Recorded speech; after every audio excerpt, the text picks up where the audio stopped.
کی جائے سفر کی تو سفر کرنا بہت ہی دلچسپ لگتا ہے۔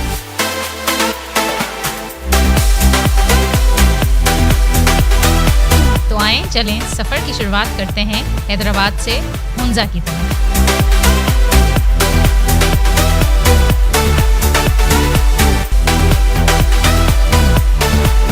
فیصل مسجد میں جانا اور وہاں جتنی دیر ہم رکے بہت ہی اچھا محسوس ہوا۔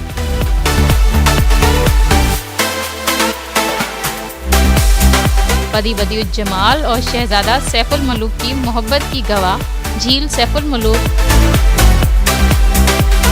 وادی کاغان کی لوک داستانیں بھی بہت مشہور ہیں۔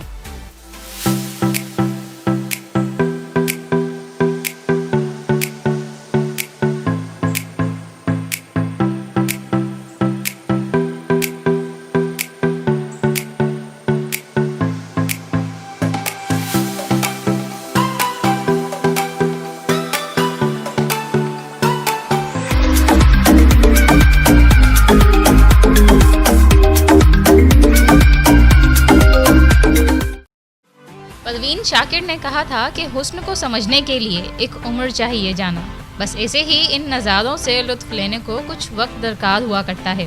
بس ایک دفعہ اگر یہ ذائقہ آنکھوں کو لگ جائے تو آدمی کسی بھی صورت ان سے دور نہیں رہ سکتا۔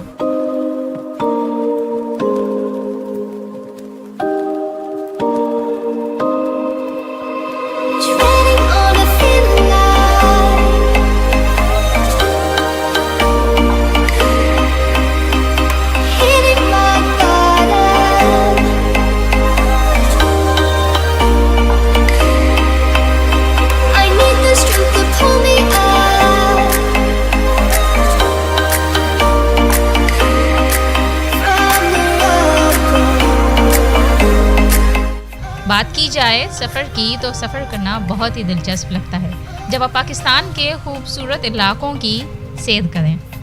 جی میں سلمیٰ سومدو اپنی ٹیم کے ساتھ آپ کو لے چلوں گی اور دکھاؤں گی آپ کو امیزنگ پاکستان۔ تو آئیں چلیں سفر کی شروعات کرتے ہیں حیدرآباد سے ہنزا کی طرف۔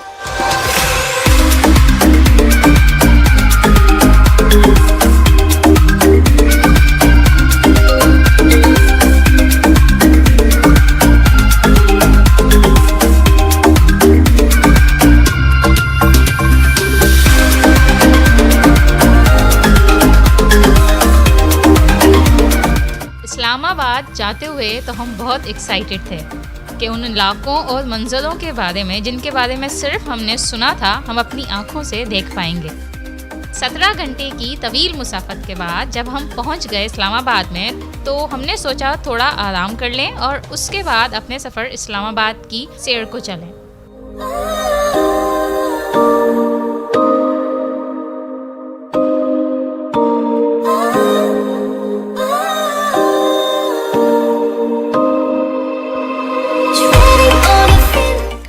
چلتے ہیں فیصل مسجد۔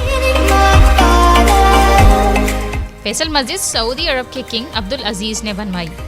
اس مسجد کو 1986 میں عام عوام کے لیے کھولا گیا۔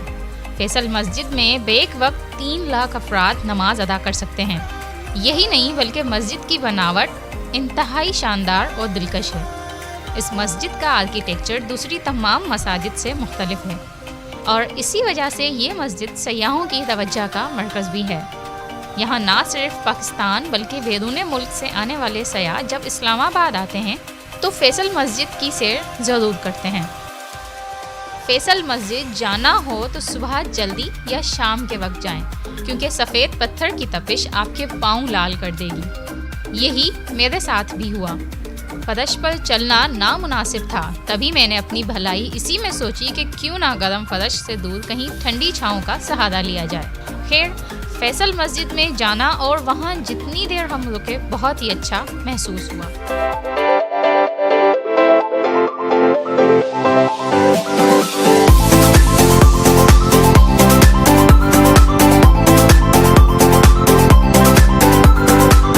سید پور ولیج۔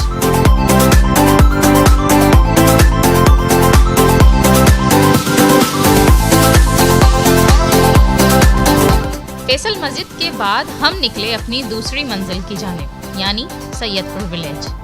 اسلام آباد کے اربن ایریاز میں یہ چھوٹا سا شہر نما گاؤں بہت ہی دل کو لبھا دینے والا علاقہ ہے۔ ہماری ٹیم نے یہاں کچھ دیر اسٹے بھی کیا۔ جب ہماری کیمرہ مین ٹیم اپنے کام میں مصروف تھی تو میں نے وہیں پاس میں جامن کے پیڑ سے جامن توڑنا شروع کر دیا۔ یہ کام میرے لیے مشکل تو تھا، پر میں نے یہ کام اپنی مدد آپ کے تحت آخرکار کر ہی لیا، اور جب میں یہ جامن کھانے لگی تو میری کیمرہ مین ٹیم نے مجھے بتائے بغیر میری ریکارڈنگ بھی کر لی۔ Sharing is not caring at all پر عمل کرتے ہوئے میں نے انہیں سزا کے طور پر ایک بھی جامن نہیں دیا۔ سید پور ولیج کے بعد ہم نکلے شہادرہ کی طرف۔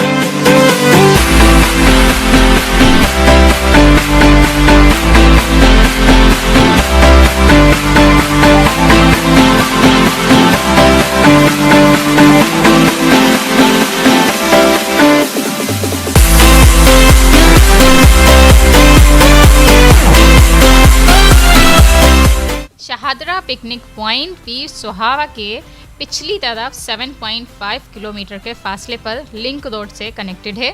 شہادرہ پکنک پوائنٹ کی اگر بات کریں تو یہ بہت ہی اونچائی پر ہے اور یہاں بڑی تعداد میں لوگ سیر و تفریح کے لیے آتے ہیں۔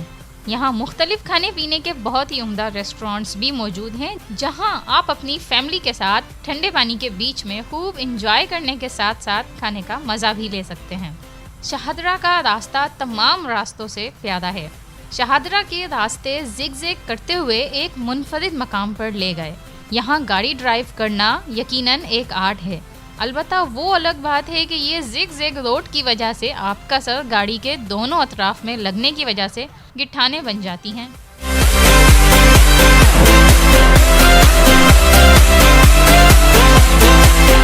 Pakistan National Council of arts.